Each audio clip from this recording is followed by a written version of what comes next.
Oh, hey NJ, how you doing? What's up, mate? I'm just back from Leicester to see my good old friend NJ. British Fist here, back with another video. Of course, Smackdown review for today. We've just got off watching Smackdown. Oof. Wasn't the best of Smackdown, was it? Not really. I was hoping more for it because the last match before the pay-per-view, Yeah. but it didn't live up to much excitement. Okay then, so make sure you guys, of course, subscribe up above as NJ is showing you. Like the video and comment your thoughts down below, of course. And NJ, where can they find us? You can contact us in the links in the description box below. Of course. But anyway, where else do we start other than the opening match? We had for the opening match we had Christian versus Sheamus, which wasn't a bad opener, would you say? For in terms of an opener, at least it wasn't a segment. Because usually we get an opening segment to set up the main event. We already had the main event set up with Mark Henry and Randy Orton. We did. Straight into a match. I didn't mind this too much, if I'm honest. Yeah, we had Sheamus, who we said before is grudge coming up to the main events again. So for him to go up to someone who's just lost the championship, I think that's going to be a good move for Sheamus. Yeah, and we saw Sheamus dominate this match pretty much. He did. Which is good to see because you know the heel needs to be on top in these kind of matches. But Christian wins with a small package. Yeah, when I saw that, yes, it was good. It was different than what we don't normally see. But I was thinking, is that really good for Sheamus? He gets beaten by a small package. Well, he gets beaten by a small package, but at the same time, he looks dominant. So I guess it kind of works for both parties. Christian gets the push he needs going into over the limit against Randy Orton, which he needs, and Sheamus kind of comes out looking in strong. So yeah, we could see it that way. I just think it would be better if he got pinned normally. But as an opener, this wasn't too bad as an opener, was it? The match went on for about, what, 10 minutes? Something like that? About that, yeah. So it was a good long match to have. It was a good start to the programme. Yeah, it did good for both of them, I think. It's better than a damn promo, that's all I can say. Anyway, unless you have anything else to say about that? No, that's it for that match. Yeah, it's like for that match. Then they had a bloody... After the match, we had Mark Henry and Sheamus double-teaming Christian, didn't we? And that, I'm thinking... It's good because it kind of gets... Look, each of those three wrestlers more involvement in SmackDown. Yeah. So we don't want to see Mark Henry get involved, though. Well, if they've got plans for Mark Henry, I'm just saying maybe not towards the championship, but maybe as a guy that can come in and dominate. Yeah, I suppose, yeah, like a little filler feud or something. So like that, yeah. Until someone like a Batista or a Jericho maybe comes in. Something like that. I think so. For now, Mark Henry doing what he did there I'm fine with that. So we get Mark Henry and Sheamus double teaming Christian. One thing I want to know is why the hell are these guys teaming up? But I'm willing to look past that. But then Orton comes out, but he takes his time. He just chills out, you know, sort of. Just looks around to the crowd, acknowledges the crowd, enjoying what's going on in the ring. And then I bet you must have asked one of them for a cigarette. Like, can I have your autograph, Randy Orton? No. Do you want a cigarette? Yeah, all right then, yeah.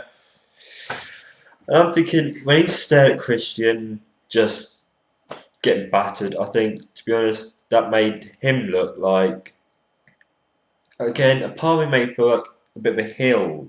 It was kind of a heely thing to do, but Orton basically comes in and takes out Sheamus and Mark Henry and makes the save, so... Yeah. That was the end of that. I mean, it wasn't... as an overall thing, we had the match, then we had the aftermath. It set us up for the main event. It also acknowledges the fact... It also, you know, makes us aware of the rivalries going into, say, Over the Limit or beyond, I guess, as well. He does, so. yeah. And it's establishing Sheamus, and as we've said in previous videos, he needs to be established. He does. Yeah. He does. Okay, so after that, we had... From the Vault. We had a From the Vault thing. It was Triple H versus... Was it Triple H versus Big Show? Like, we don't care. I mean, the thing that bugs me about this is, does SmackDown really not have anything to fill that time with? Could they not make the matches a bit longer? Make a couple more segments, maybe promoting off Over the Limit, or do they really not have that much to work with that they have to put in off the fucking From the Vault? From the Vault, like we had Triple H, who doesn't have any involvement in wrestling right now.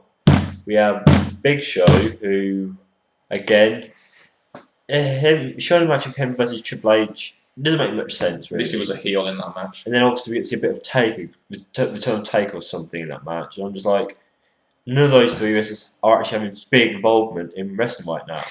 So it kind of made no sense. It was pointless. But then we got a Miz Cena vignette. Again, Raw stuff on SmackDown. We don't want to see this. You know, and it goes to the end of the day, we know Cena's going to win, right? So what's the point in hyping this? You know, we know Cena's going to win. I don't quit. You know, we don't need to see Well, this. again, that goes back to what I just said about From the Vault. You're showing wrestlers that are nothing to do with SmackDown. So I'm kind of thinking, again, it's pointless again. If you're showing a video of a SmackDown match, that'd be fine. But I don't know. It just got on my nerves that they couldn't fill the time with actual SmackDown stuff to start with, and then they had it's just pissed me off, that kind of stuff. We'll move on though. We had a whole Divas thing backstage, which no one really gave a fuck about. But the match is okay. But then Brie Bella had a match up against Natalya. Now the first thing I'm thinking here is, wow, we're finally seeing Natalya on TV after all this time. Why is she not being used more? The sad thing is, when she was on Raw, we loved watching her wrestle. She was a great Divas champion. She was, like, when she said he started... She's a wrestler. She's a Divas wrestler, not a Divas model. No, when she started fading out on Raw, I was like, there's certain matches on Raw that she could have had involvement in. Then SmackDown comes. She got drafted, and for the first few weeks after the draft, or days after the draft, there's not much use of Natalya. So I'm saying for this match, yeah, you're actually making great use of her now. So hopefully you can bring it on the next couple of weeks. And then, sorry, and then Brie Bella fucking wins. Brie Bella beats Natalya. I'm sorry, NJ, but this is why the Divas division is fucking sucking at the moment. Well, my frustration about this is basically Natalya had a perfect chance of coming back into the wrestling thing by beating the Bella twins, or just one of the Bellas, and they basically didn't allow it. They allowed, and she got beaten in such a stupid way. That match screwed up big time. I bet WWE haven't really got any proper plans for the Bella twins. They're just using them however they want. They don't have any plans. That match should have been Natalya. Bring back Beth Phoenix, Natalya, Melina, Gail Kim, proper wrestlers who can wrestle, unlike Brie Bella and Kelly Kelly. I don't mind Kelly Kelly, but they have a match over the limit now. Kelly Kelly versus Brie Bella. It's been announced. I'm thinking with that, I'm fine with it if you're going to put the title on Kelly Kelly now. And we had no Karma come out. I expected Karma to come out. It seemed a little bit disappointing, but at the same time, she's already attacked the Bellas. It doesn't really matter.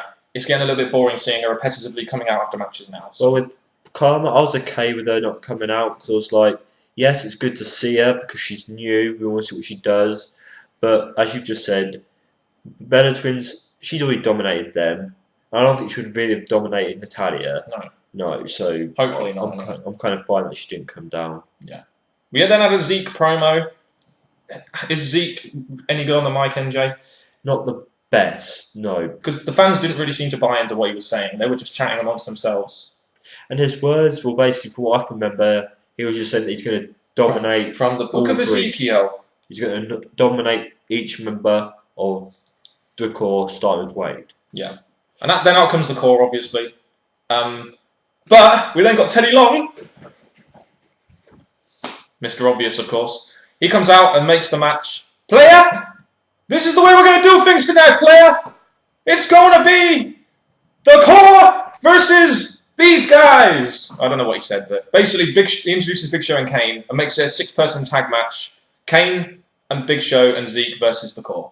And this match wasn't bad. I didn't mind this match. There's one thing I'm going to say about this match. Is me being a Kane fan, I don't think Kane did hardly anything in that match. Every time he got in, he would get beat down. When he was against Wade, his moments with Wade were so short. To be honest, it was more Big Show and Zeke versus... Do you know what bothered me about this match? The fact that you have huge big guys in there like Big Show, Kane, and Ezekiel Jackson. And you have guys in there, and then you have the core, who are littler guys, and they're playing the heels, and you kind of can't buy into that. Do you know what I mean? No. And it's because it's 3-on-3, you can't do the numbers game, so you can't really buy into them being heels that way. And for the love of God, don't make Wade Barrett and Zeke face off in the fucking match. Save that for the pay-per-view, so we have to pay to watch it. Would you agree?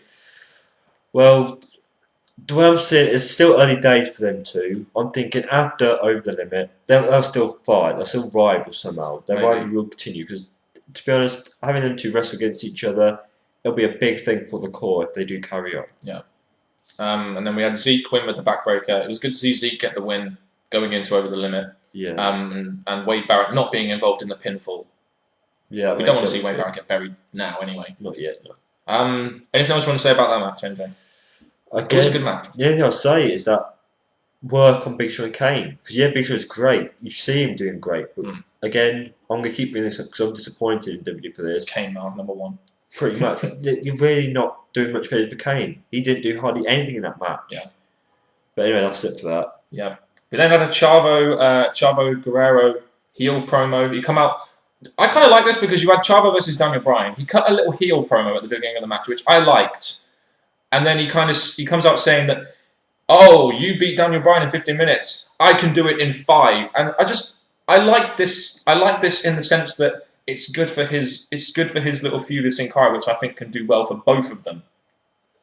You know? Yeah, it's just like when he mentioned 5 minutes, I thought, no way you're not doing this. Daniel Bryan's not that weak. Yeah. But there was many times in that match where he could have won, which I'm thinking, good, you're making Chavo look good. For the first time in about a year. Yeah, the thing is... It's a bit late now. He did his frog splash. When I hit that, I was thinking, you could actually do this. Yeah. A little part of me thought that, but obviously they weren't going to do that to Daniel Bryan. No. And it seems like they're having a match for Over the Limit as well. He announced a match in the little heel promo he did. Match itself, went 5 minutes, and I just don't like the fact that Daniel Bryan is getting the brunt of all this feud. Do you know what I mean? I think Daniel Bryan needs a bit of a push at the moment, the way he's going.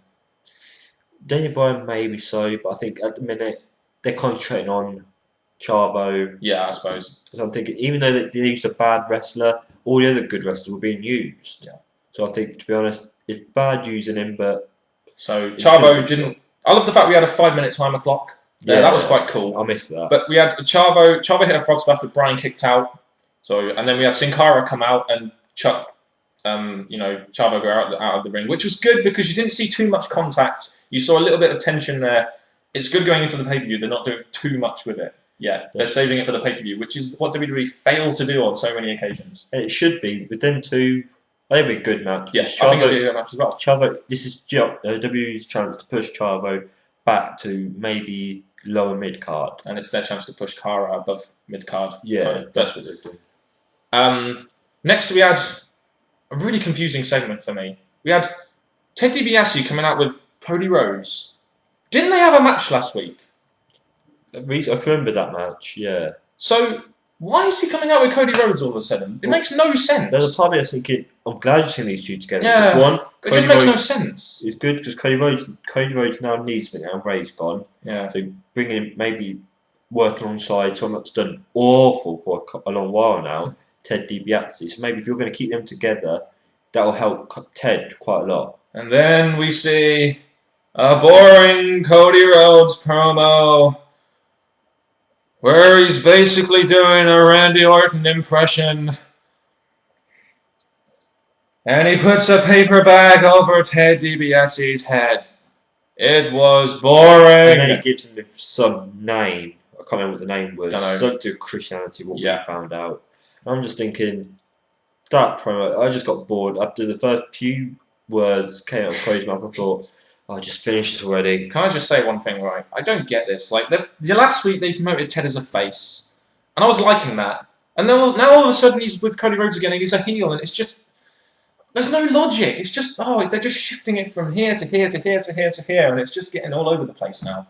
I don't think they've got any idea for Ted. I think he's just there just to fill in slots when they need him. Yeah. But hopefully what's happened tonight on Smackdown, is going to be a new start for Ted. Yeah. Maybe not a tag team, but Cody doing a bit of management for Ted. He had a nice little squash match though, didn't he, with Trent Beretta? Poor Trent. Oh well, but there you go, squash match. What else can we say? DiBiase squashes him in a minute. Pretty much. There you go. There's not much we can say about that, really, is there? There's not, no. Then we had this fucking frustrates the fuck out of me. You had Great Khali versus Jey Uso. Who really cares? Who wants to see this match? But then again, I'm not as much as we don't want to see it. I think the reason this match was made was to start showing more of Khali turning a heel. Yes. So I think it weren't just like, oh, it weren't going to be an exciting match. It didn't need to be an exciting match. It was just WWE showing Khali gradually becoming back to be a monster again. And out comes Jinder Mahal. I'm really liking Jinder Mahal. He's doing a great job with Khali. And finally, Carly is showing signs of turning heel because we don't like him as a face. He sucks. So I'm glad he's going to turn. I'm glad that Jinder Mahal is kind of doing something to turn him heel, and it can do good for Jinder Mahal as well. So you're killing two birds with one stone there. That's pretty much which is a good thing. So we saw signs of Carly turning heel in this match. As soon as he got slapped by Jinder Mahal, he dominates Jey Uso, which was good because we need to see him like this because that is what he should be doing. He should be dominating guys. I'm hoping in the next couple of weeks, because he's not going to the pay-per-view, it's too short notice. I think in the next couple of weeks afterwards, we'll start to see him get rid of those horrible trousers, go back to black, and not go back to main event, but him become a strong, higher mid-card. And like we said, it can do good for Carly and it can do great for Jinder Mahal as well. That's what's going to happen. Which is what we need to see, new talent on Smackdown. And Carly is definitely, and his new manager, because we didn't really get to see Ranjin Singh, no. Ranjin Singh, he was disappeared, but anyway, yeah. Main event time. We already heard this earlier on the night. We had Randy Orton versus Mark Henry. The match went about 6 minutes, and Orton wins by disqualification. I think it's a good length match for them too, because Mark Henry's not actually a main eventer. He's just there temporarily, probably, while they bring in new wrestlers, new people to the main event. I think it was a good length match for them too. The match, I'm glad the match ended in disqualification because it didn't squash anyone and it gave a chance to, again, like they did in the first bit, establish rivalries, establish the main event guys. And it kind of did great for Sheamus. Yeah. For him to come back another time in SmackDown to get involved in the main event is making Sheamus look like a heel again. The only problem for me is that you have Sheamus going from losing to Kofi Kingston and then all of a sudden going up here to the main event. Well, he's taking advantage of what his opportunities on SmackDown. He's taking advantage. I know, but I just kind of feel they need to build him a bit more, although he's not going to be viable. He's not in the title matches yet. All he's doing is he's not actually. I guess. Yeah, so I think they're pushing him in. You can see where I'm coming from though with the sort of build. Yeah. We had Sheamus and Mark Henry beating on Orton and Christian. Christian took his time. Yeah. Oh, well done, Christian. When Chris did that, it made me think you've got Orton doing it and Christian doing it, so you could either have either one of them as a heel. It's good because it created tension between the two. And the thing is, they're both faces. So you need to create some sort of tension. This is a good way of doing it, I think. I think one of my reasons why I think they did this is one, to see which one gives the better feel as a heel.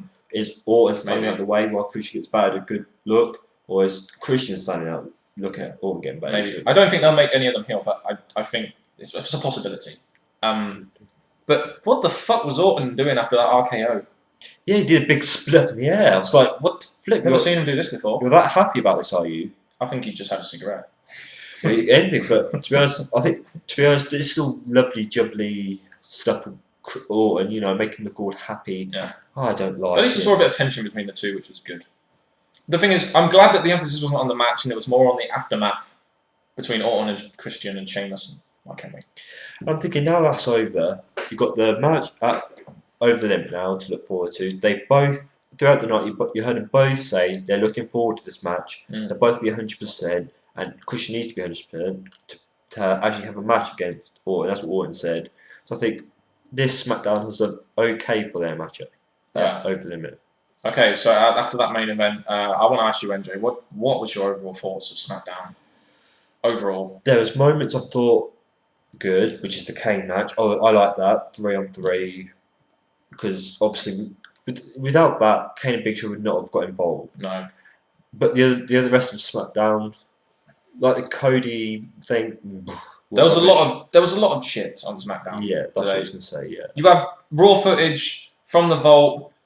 You have unneeded segments. At least it hyped their pay-per-view a little bit. But I really wasn't pleased with this SmackDown. It just bored me. I'm liking what they're doing with the Christian Orton thing. I'm liking the Chavo Guerrero Sin Cara feud. But other than that, it just really sort of reeked of SmackDown, typical SmackDown. Now we're having they haven't made much matches tonight. No. For the over the limit, they've made one. They've made about 8 matches for over the limit. And I'm saying now you've done okay, but this SmackDown hasn't really done a lot for your pay-per-view. Not really. Okay, so what would you rate it? Give it a grade. If I had to, I'd give it a D. It's hard to say, but mine might be a C-. No, we're pretty much the same. Yeah. All right then. So, wow, we talked a long time about that, didn't we? Well, we had to go in detail because it's the last SmackDown. We did more work. We did more good stuff for the pay-per-view than SmackDown did.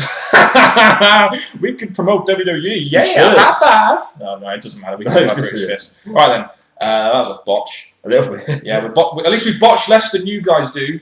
WWE, not the YouTube community, but I'm saying. Right, that's been our SmackDown review, of course. You've heard our views, our very explicit views in some case. What do you guys think? We want to know your views. Leave them in the comment section below, of course. That has been it from us, the British Fist. Let's do this right this time. Thank you very much, NJ. We'll see you soon. Thank you very much for watching, and goodbye.